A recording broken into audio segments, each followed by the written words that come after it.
Par contre, je dois malheureusement vous signaler un petit problème, Monsieur le Président, qui est en fait un grand problème pour mon pays.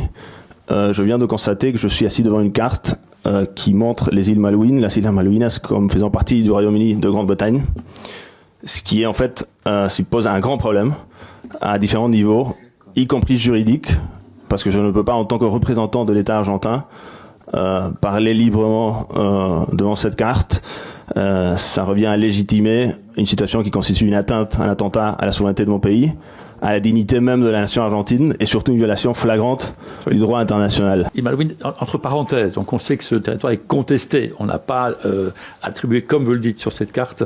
C'est comme si on demandait à l'ambassadeur de l'Ukraine de venir parler devant une carte qui montrerait le Louhansk ou la Crimée comme faisant partie légitimement de la Russie. Je suis sûr que mon collègue ukrainien refuserait cela de manière assez éloquente. Donc je me permets de le signaler. Je ne sais pas s'il y a une manière de recouvrir cette carte pendant mon intervention, d'une manière ou d'une autre. On va... Rassurez-vous, je suis pas venu ici pour parler des îles Malouines, mais c'est quand même un sujet... Cette carte, l'ambassadeur est là depuis très très longtemps, donc je propose de continuer si vous voulez bien.